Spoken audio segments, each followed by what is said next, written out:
This episode of Jiu-Jitsu Café Podcast is brought to you by BJJ Connections, connecting BJJ practitioners and athletes all over the world, including lifestyle, competitions, and much more.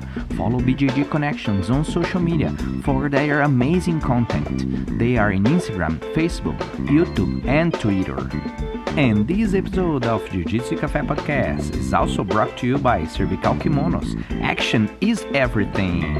The famous gi brand in the UAE and Middle East. Also, they are all over Europe and shipping worldwide. Cervical Kimonos. Action is everything.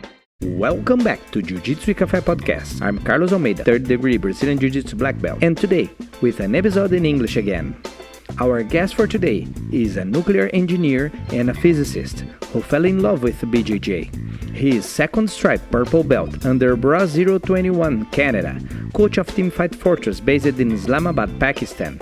He studied nuclear engineering at Pakistan Institute of Engineering and Applied Sciences, studied physics at University of Alberta, Canada, former graduate research assistant at CERN, former principal scientist of Pakistan Atomic Energy Commission, principal scientist at Pakistan Institute of Engineering and Applied Sciences. And his mantra is that, fight fortress for life. That man, who I call the BJJ scientist, not only because he is a scientist, but also all fighters who knows him can say he really studied every and each detail in all aspects of our sport. Ladies and gentlemen, Aatif, Imtiaz, but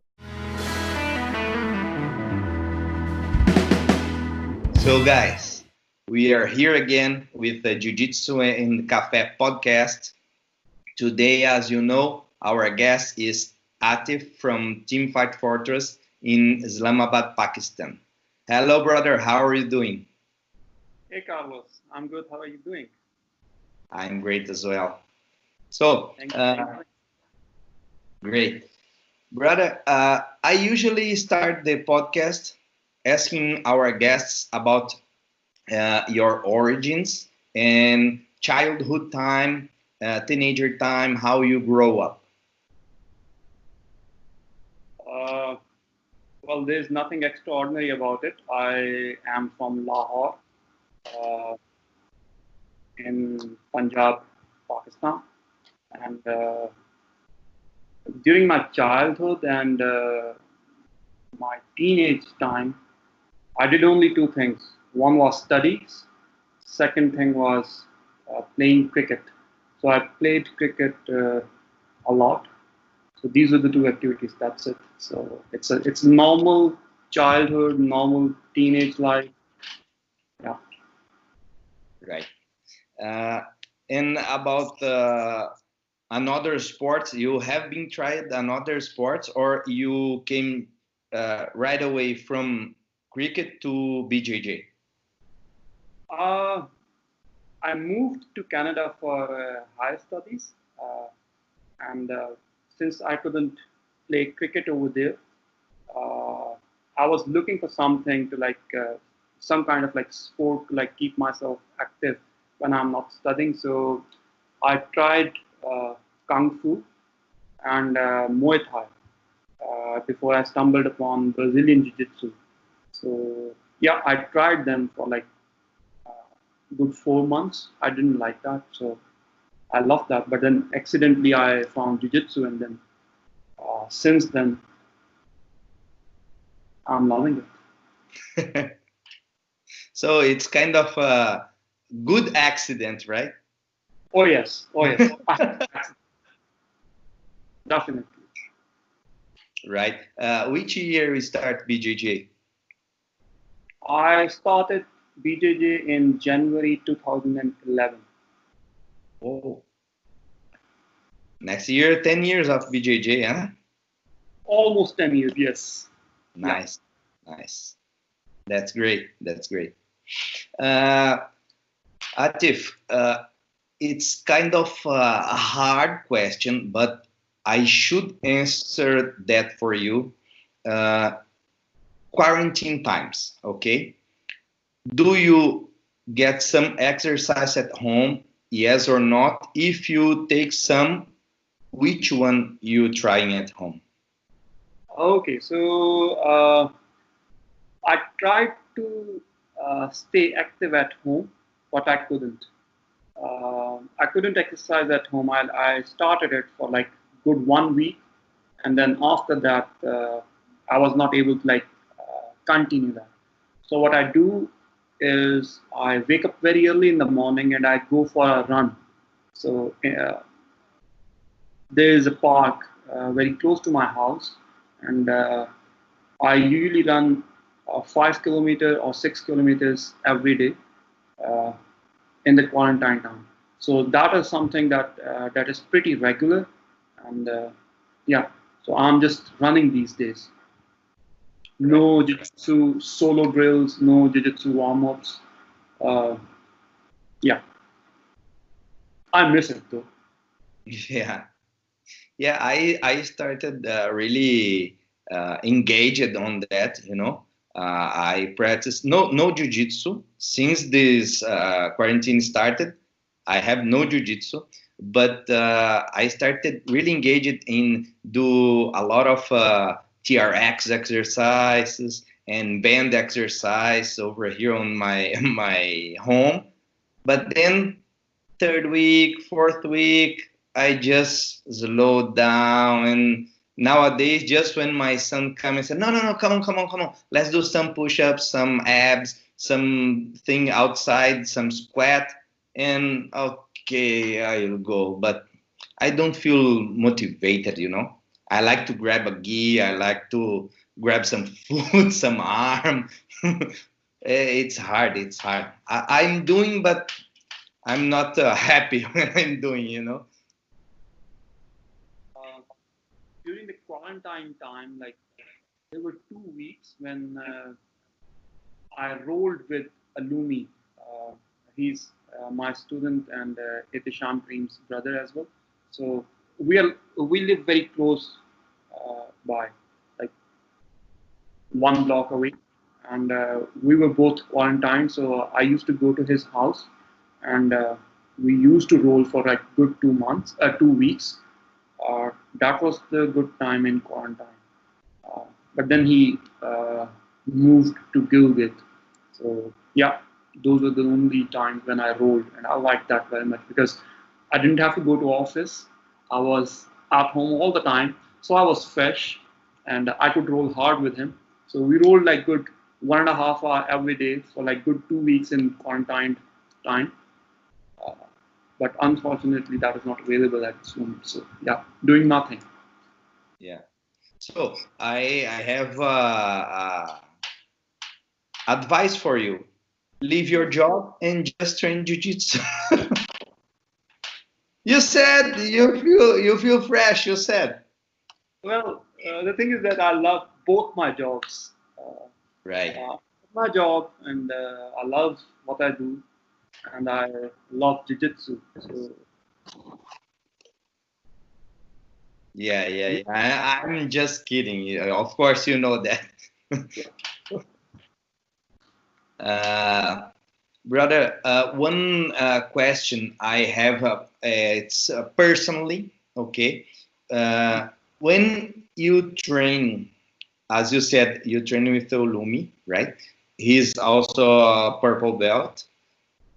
Which kind of difference you felt when you finished that training with purple belt and when you're training with guys on the belts below the purple, like white and blue belts?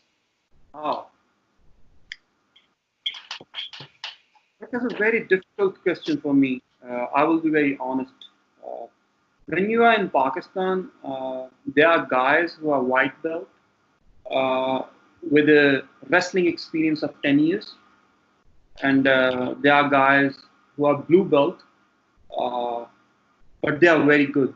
It's just that they are not promoted because there is nobody here to like promote them.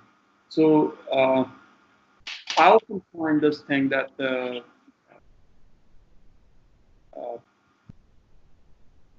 belt color is not the gauge to like see how good the grappler that guy is.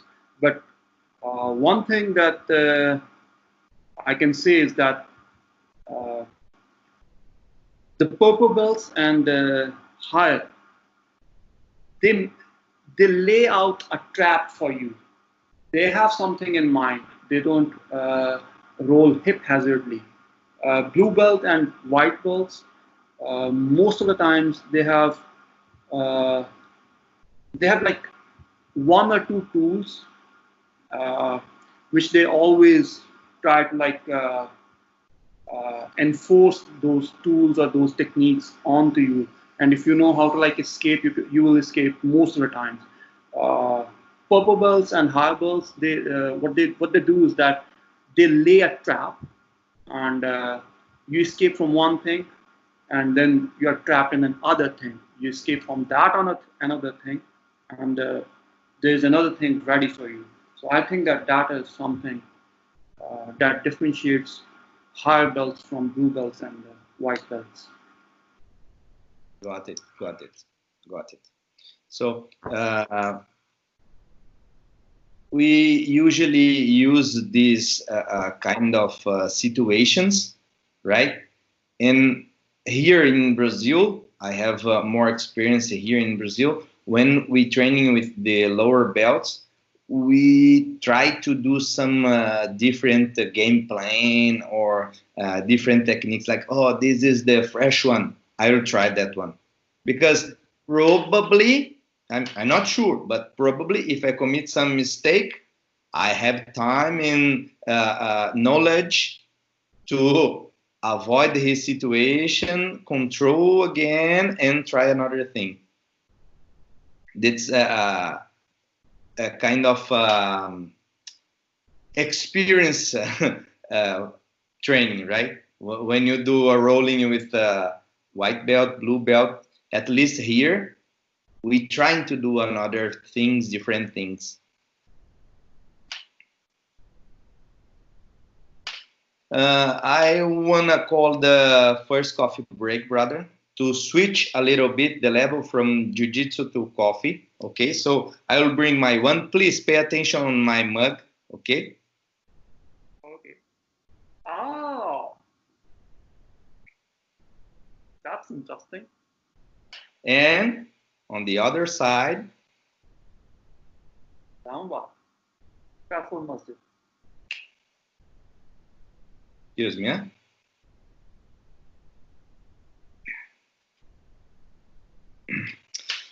I have an interesting situation about coffee, and that's include you. Because yeah, because last time when I went in Islamabad, after the tournament was my last night in Islamabad. If you remember that, we are on the hotel room. Actually, it's a guest house room, but doesn't matter. Uh, and we start to discuss about the students, about some performances, right? And then you said, okay, I want to bring a coffee. It's like midnight or 1 a.m., right? So let us know which kind of relationship you have with coffee. Ah, I most of the times I drink a lot of coffee, especially when I'm working at in my office.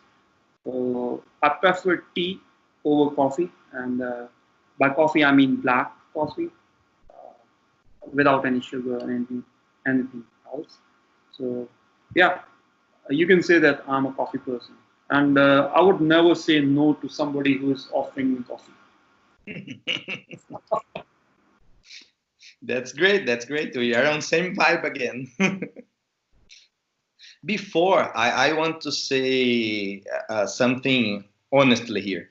Before, before 2015, 2014, I take just like a two small cup of coffees per day. Then I start to increase three, four, five. Today maybe I took a liter per day. Oh, At least a liter, yeah. and it's like around midnight over there already. Here it's 2:30 a.m. Okay. But I can sleep normally. That don't affect me anymore. Well, I believe that sleep has nothing to do with coffee. Well, if I'm restless for whatever reasons, some kind of like thought or anything, I will not be able to sleep. And if I'm tired, it doesn't matter if I drink like 3 cups of coffee. Yeah. Yeah, I have a friend when back on the day we are roommates in UAE. Mm-hmm. Then we are new there on that city. Then we took a scoop of pre-workout, Uh-huh. go to the car and move to training place. But we commit some mistake on the traffic and we are lost on the city, right? So we trying to put on GPS or something in Google Maps. I don't remember the app. Okay, we lost the training session.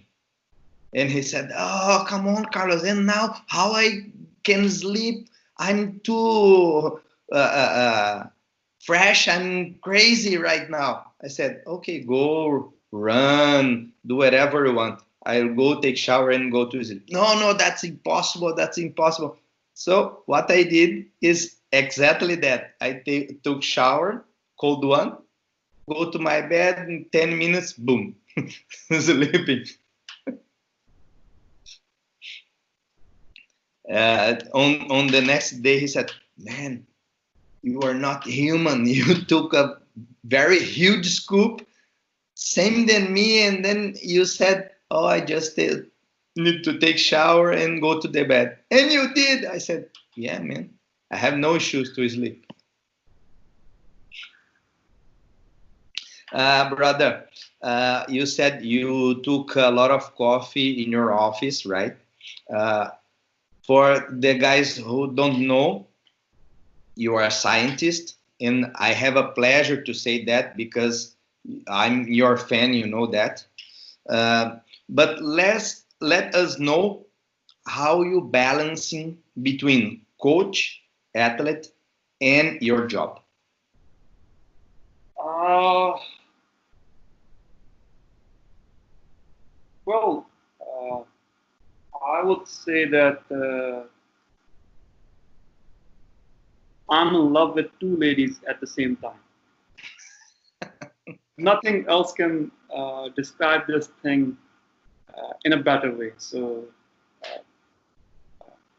I'm a physicist, and uh, I work for a research and development organization in Pakistan. And as uh, from 8 to 4, I work on scientific projects, and then from 5 onwards, uh, 10 p.m. in the night, uh, I either coach or train. And since, as you know, that I'm also the co-owner of 5 Fortress, so I manage the financial and administrative stuff most of the times. Uh, so you have to do what you have to do. So I love doing what I do. So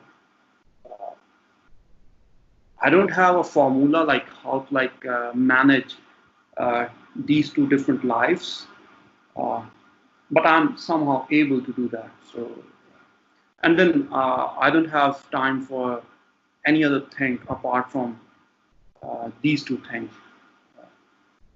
Yeah. So I think that it is manageable. Right, right. Good answer. Good answer. I really don't see myself to doing this, bro. That's why every time I said I'm your fan, because my mind don't work like this. Okay, now I want to do this. I want to do my research. I want to do this and that. Then I switch, and now my mind is only for BJJ coaching and teaching, and if I do BJJ, I need to do BJJ.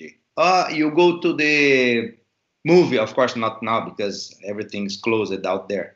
But if I go to the movie and I say, oh, that's like front row, an example. Oh, here in a fight scene, here maybe this guy can apply a kimura here. My mind is 24/7 connect with this BJJ thing. So, so you asked this question to me, and nobody has ever asked this question before, so I never thought about that. But this is so now I'm like processing that question, and I can go into a little bit detail. So when I'm at work in my office, research is sometimes, I would say most of the time, you yourself is a biologist and you have a degree in biology, so you know that research is a frustrating stuff or frustrating work most of the times. Uh, you might find success once in like 2 months, once in like 6 months, or maybe once in like 1 year when your project is like finished. Otherwise, like every day you get out of one problem, you start another step, and you're stuck. So research is a frustrating thing or job. I would say that I'm blessed in a way that I have to like I can let go of that frustration by coming on the mat and doing jiu-jitsu. Uh, Coaching is something that that was forced upon me because when I came to Pakistan, uh, there was nobody who was doing Brazilian Jiu-Jitsu in in Islamabad, and uh, fight. Only the fake ones, right? I never I never have any grudge against them. So you will find different types of people. So there was nobody who was doing Brazilian Jiu-Jitsu. Etisham Kareem and Sultan Fight Fortress was already here, but no Jiu-Jitsu, mostly striking stuff. Because their background was striking. Etisham used to do a little bit of grappling, but when I came, I'm a kind of person who would go for a collaboration rather than like building my own temple from scratch. So when I came here in Islamabad, moved here to Islamabad, the striking stuff was good, the gym was good. I just attached myself with them, and I started doing jiu-jitsu with these guys, these MMA guys, and here we are. Brazilian jiu-jitsu is one of the most integral part of Fight Focus at this moment. So coaching was something that I never planned to do, but I had to do. So and still, I don't like coaching, especially. Well, I would say I don't like coaching white belts, but I have to do that. When my day is frustrated at work, uh, I come to the gym, I grab some senior partner, MMA guy or Brazilian Jiu-Jitsu guy, and I roll hard with him. So after like 30 minutes or an hour, there's no frustration. I forget everything. So I would say that Brazilian Jiu-Jitsu is a stress reliever for me from my first job. And yeah, so that is what is keeping me motivated in my first job as well as in the gym. Right. I can get your point, bro. That's move us forward to my next question for you. How you see the fighting scenario, BJJ or even MMA in Islamabad before this outbreak? Wow. things were going good, actually. Things started to improve for better, both in MMA and in Brazilian Jiu-Jitsu as well. We used to see more events in MMA, and then in, I guess, last year in December or perhaps in January, there's a guy from Scotland who is a brown belt, Majid Gilani. He came to Fight Focus, and then he had the plan, just like you. He had the plan to like go to Lahore and Karachi. So I was free from office at that moment. So that happens very rarely. Most of the times, like I have to go to office. So I could avail some holidays. So what I did was I tagged along him, and I went to Lahore as well as Karachi, and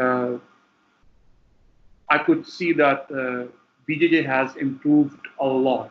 We visited, I would say, 1, 2, and 3 gyms, and all the guys, all the senior guys over there were killers. So I would say that BJJ level in 5 years has improved significantly, and things were going in a positive direction, both for MMA as well as Brazilian Jiu-Jitsu.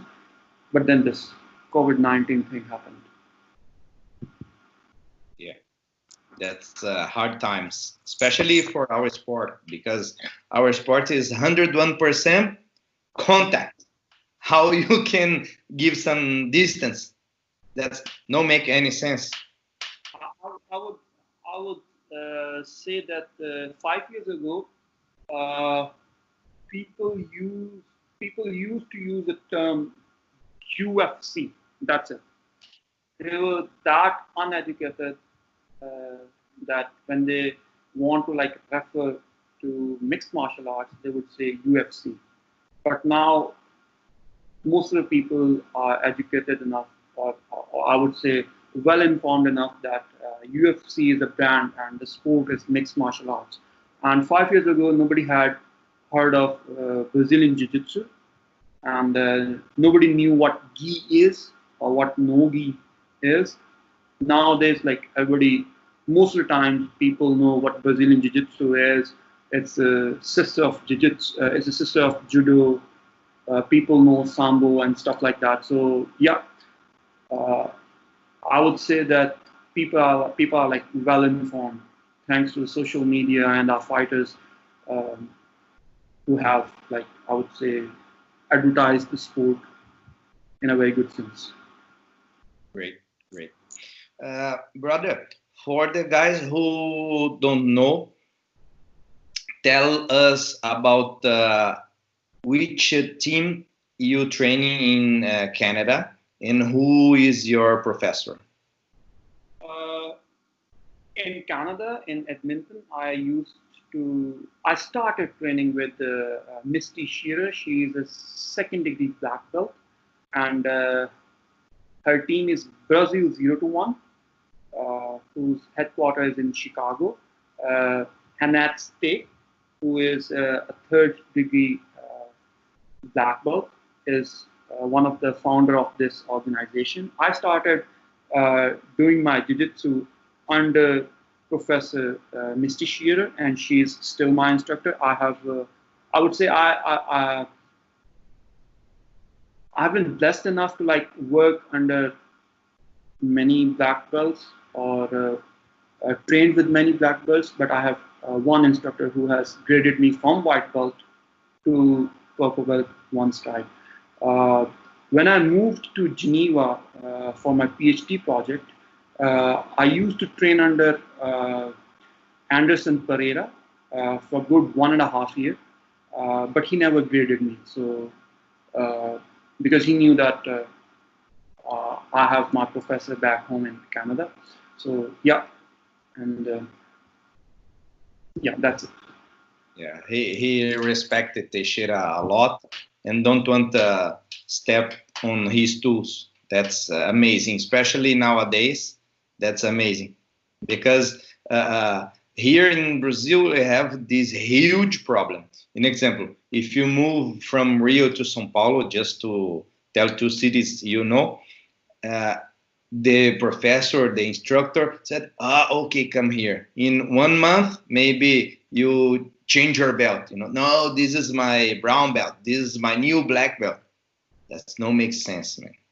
So that's that thing you said. That's perfect because his behavior is like a samurai behavior.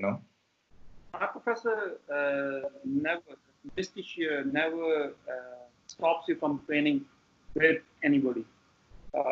She actually encourages you to like go and train wherever and whenever possible. So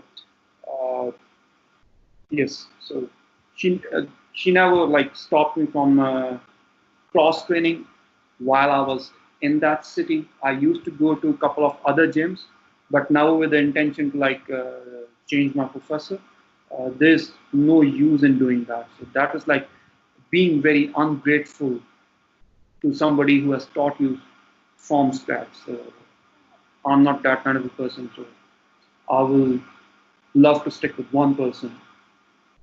Yeah, that's great. That's great. Brother, when you started BJJ, 2011, you said, and of course in white and blue one, I usually make this question because I feel very old, that, because I have notebooks. When I have all things, I took notes, I do draws, I did many things between my white belt and my black belt first, second stripe.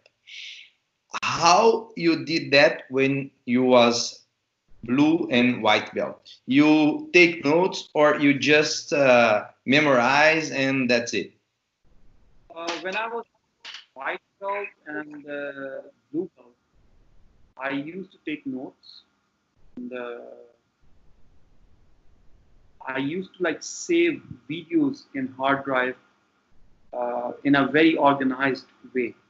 So, and I would go and watch those videos over and over again. So that is how I used to memorize moves and techniques. But that thing I only did when I was like until like 3-stripe blue belt or maybe 4-stripe blue belt, and then I stopped doing that. So that show us our scientist mind, right? Yes. Especially on the organized piles. Oh yes, yes.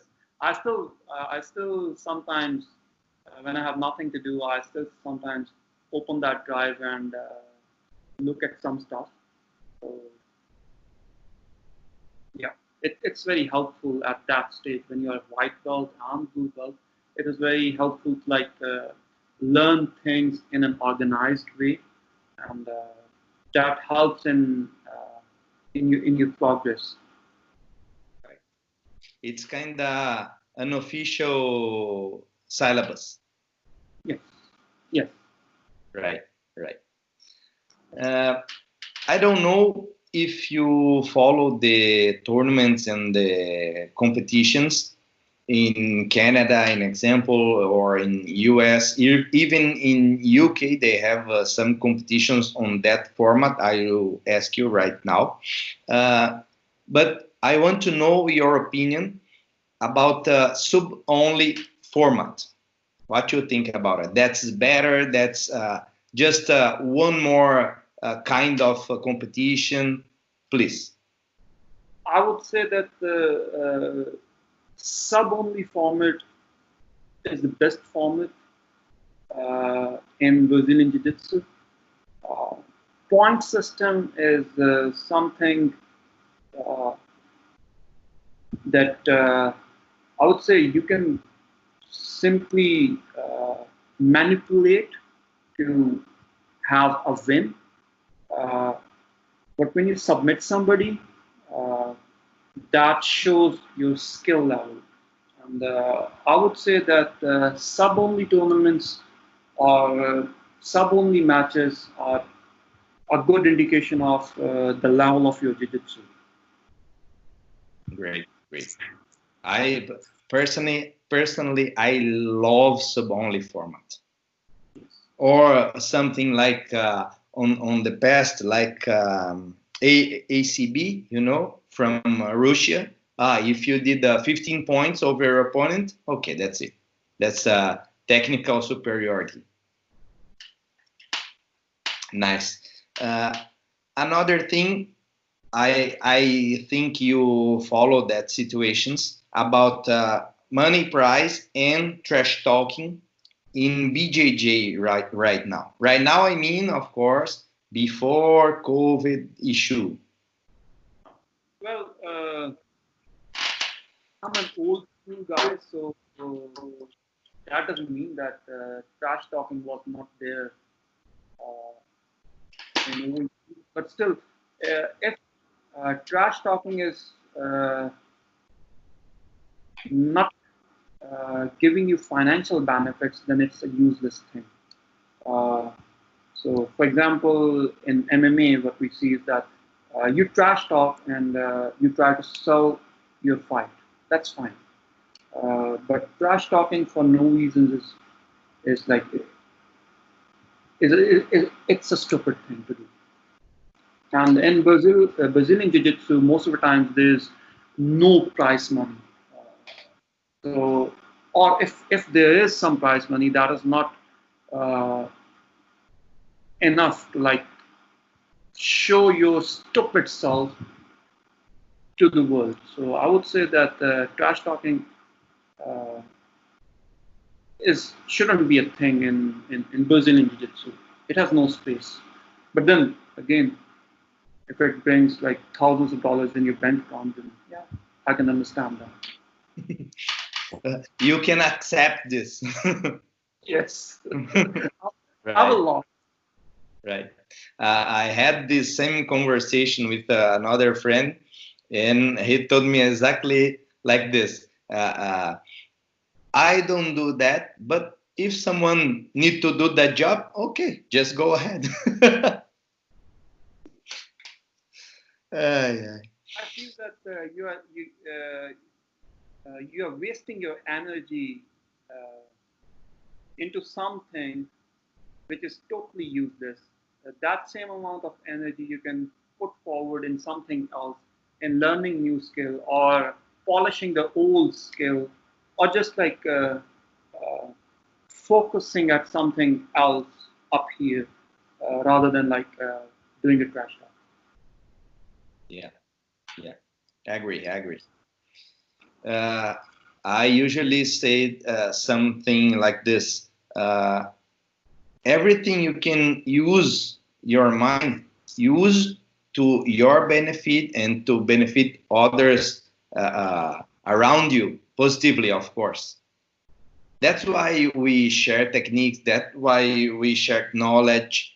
Even if you are from same team, another team, doesn't matter. But some guys need to hold their mind only to do trash talking and probably training 2 or 3 techniques, of course, exhaustive, but only this because their mind is busy on the trash talking. That's make no sense for me, bro. Still on relationship, but now in a good way. Let us know the relationship between you and the team, I mean Team Fight Fortress in Islamabad, outside the mats. Outside the mats, well, as I said before in our coffee break, I never say no to somebody who is offering me coffee. So if some students want to like have coffee with me, or tea, I never say no. If I'm free. So yeah, I mingle with my students a lot. Uh, but then they often complain that I don't mingle that enough. So,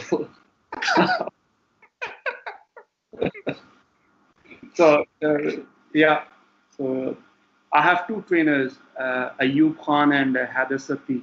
They just left before you called. So we went to run together, and then they came here and we had breakfast and coffee together, and we chatted. So yeah, I mingle with my students.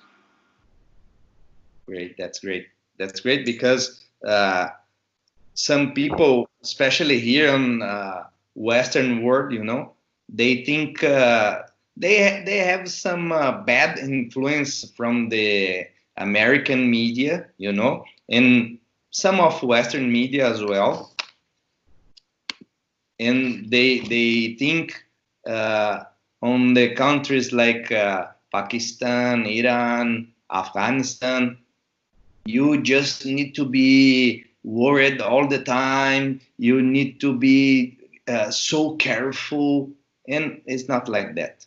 When I said them, oh, I've been there 3 times. I went, everything's normal, perfect. The people enjoy around, hang out, and everything. They said, no, no, no, no, no, no, that's not true. Then I want to show them the pictures. Can you believe on that? So that's good you said that, because the people here on the Western world can see you are normal people like us, and you like to go outside with your students, take some coffee or whatever you want. If here the guys have the resenha, resenha, what means? It's like a hangout. You go to take some sandwich or something like this, or even coffee, doesn't matter. So it's pretty normal. I guess we spent more time in the night after on the streets and in cafes. Like we spent like 1.5 hours on mat, and then we spent like 3 hours sitting in the hotel talking and having coffee and having tea and having pizza and obviously Coca-Cola as well. Yeah. Brother, back to maths.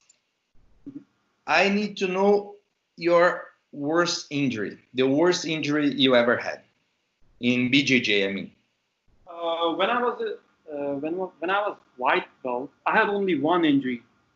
I would say that really lucky. that is still here. When I was white belt and I was training in Geneva, an MMA guy had a Kimura on me, and he turned it really bad. So because of that, I'm not able to like push my left hand up to a certain degree. So I don't push people in Brazilian Jiu-Jitsu. I changed my game. I would say at that time I didn't have game, and I got an injury. But then when it comes to like push aggressively, I don't do that. I let people come in, and then I play from here. I don't do this thing. So that was the only injury that I ever had.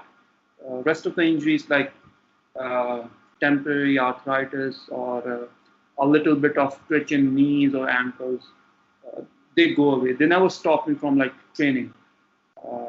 This one, it stopped me from training for like good a month or so, but then I had to come back to the mains. Right. Yeah.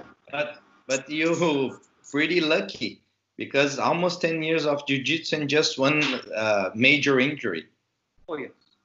Great. I tap at. I'm not I'm not those crazy guys who are not going to like tap. I tap. Right.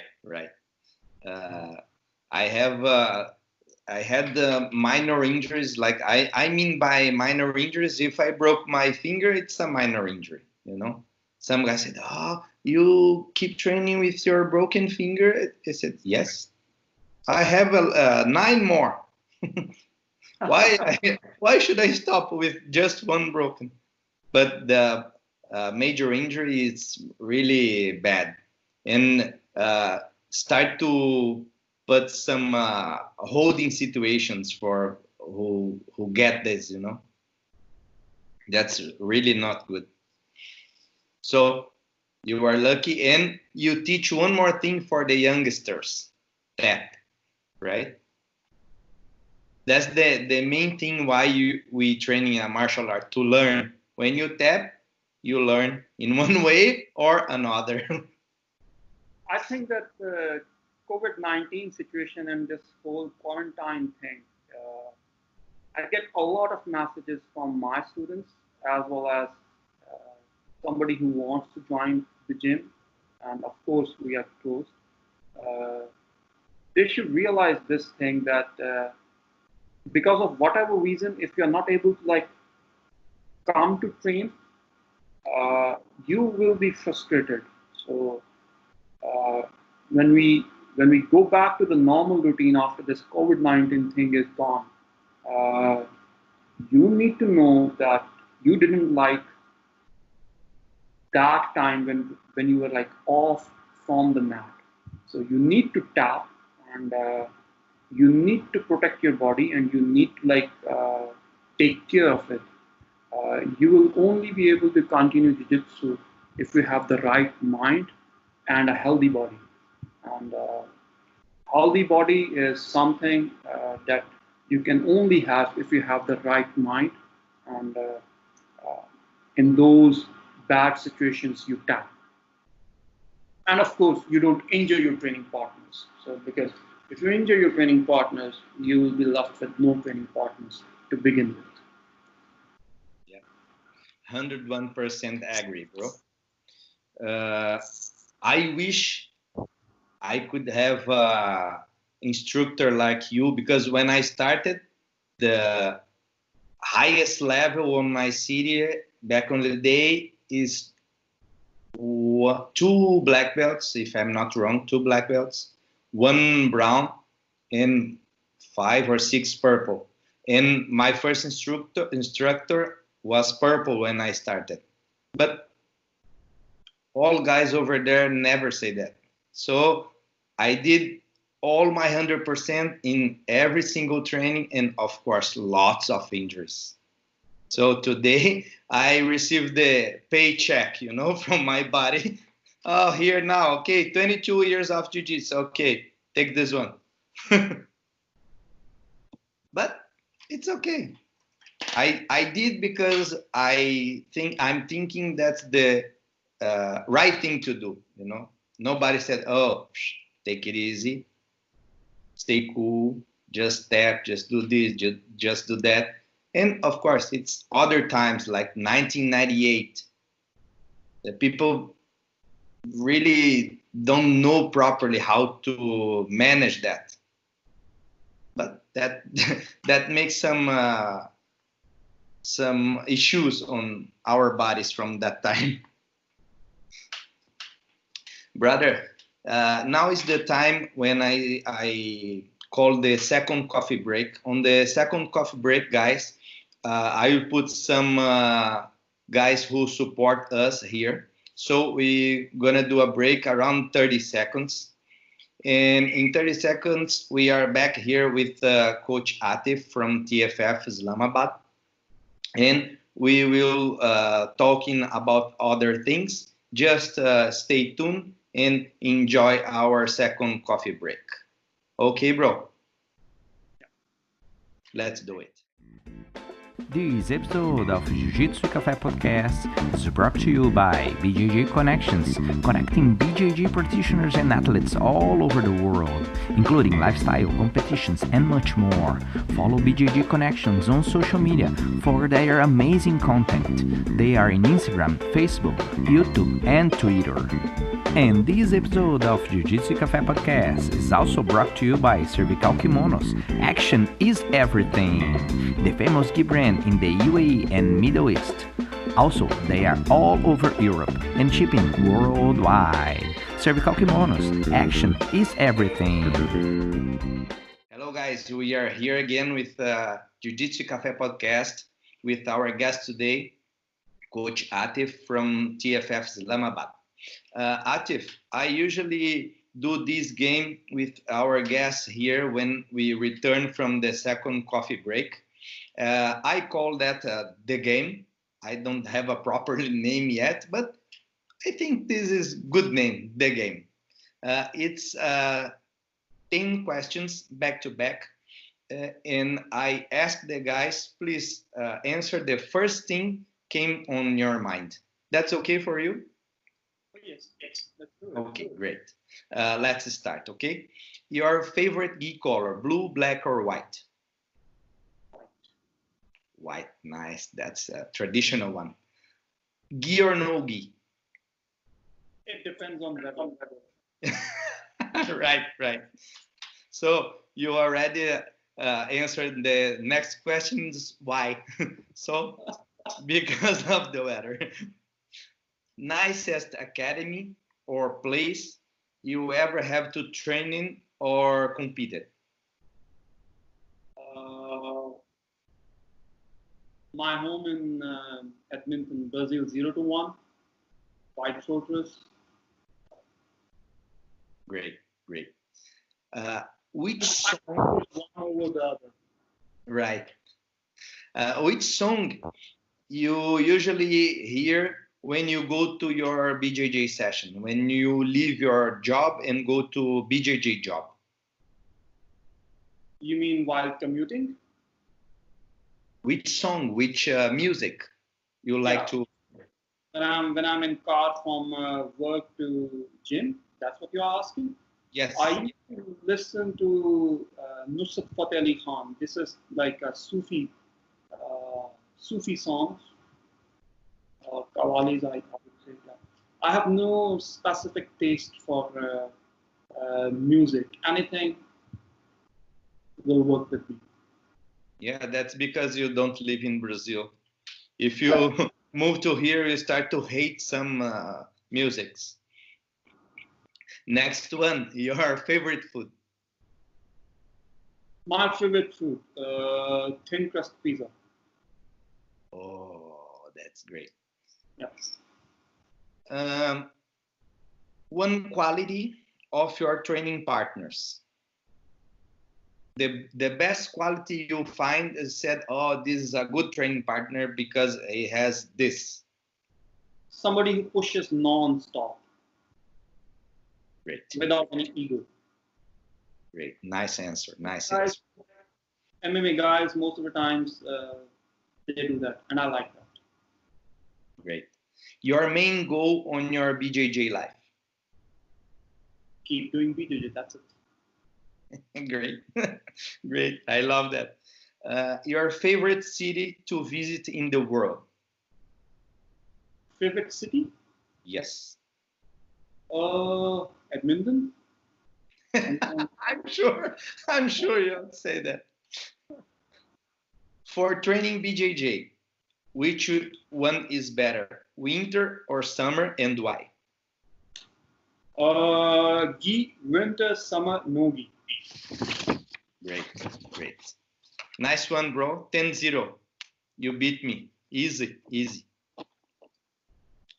Thanks for participate that. Thank you. You're welcome. Brother, I usually ask my guests here about books.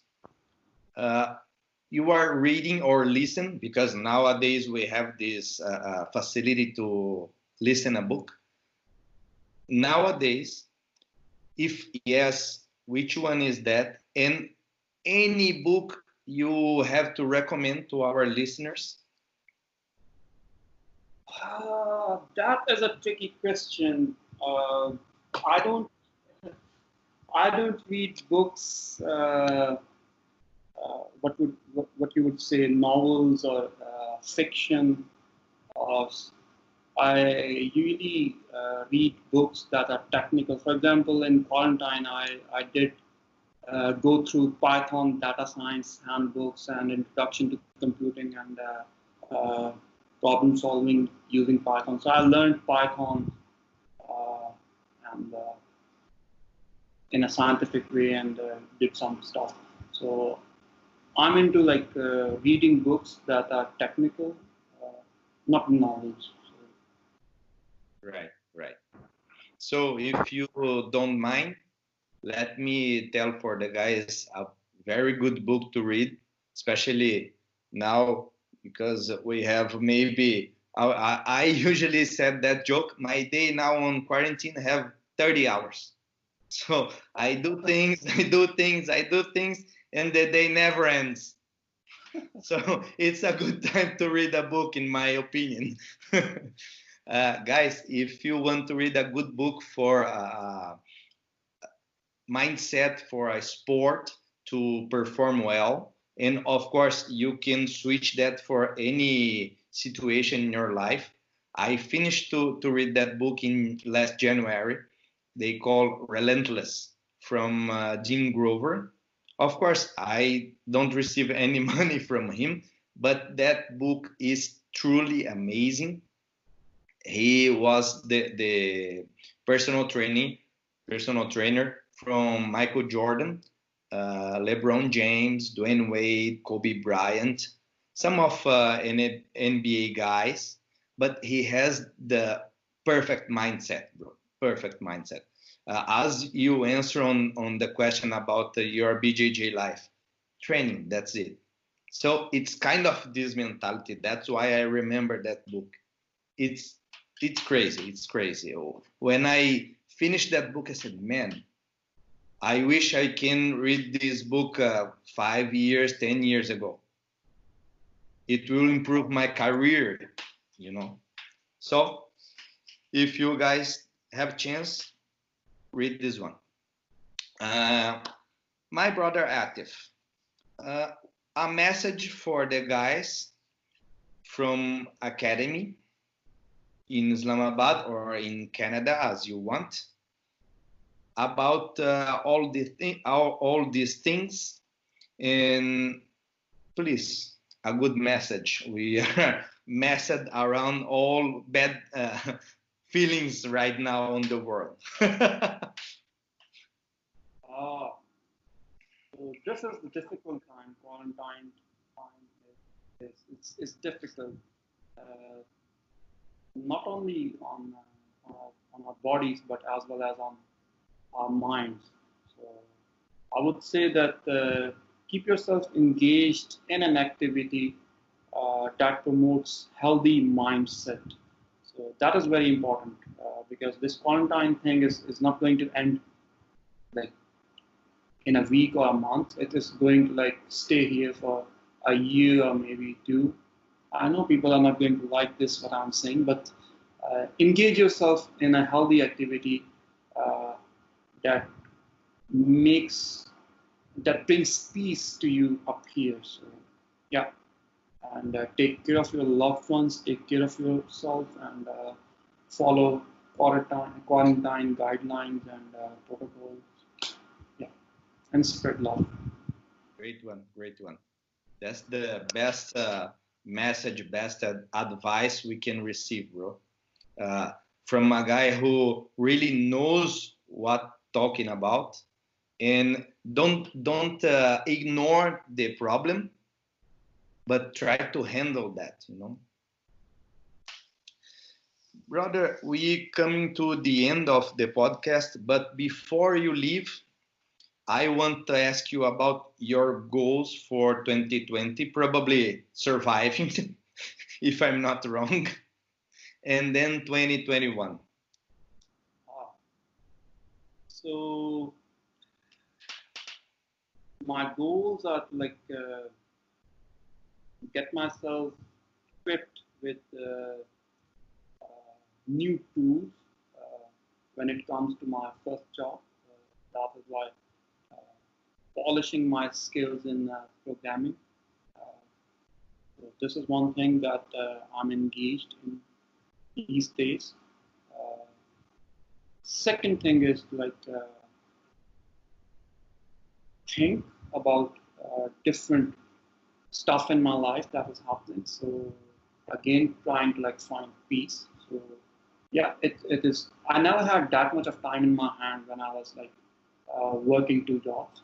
Now I'm almost free, and sometimes I enjoy it. So yeah, I would say again the thing that I told to other guys, like stay healthy, body-wise as well as mind-wise. So that is what I'm trying to do Perfect. and continue to do. Yeah, perfect. Brother, I want to say thank you so much for you accept my invitation to come to participate of this episode of the podcast. I miss you a lot. You know, we are talking by WhatsApp for a long time, and we supposed to be together on the last month, but we should postpone it because of this outbreak.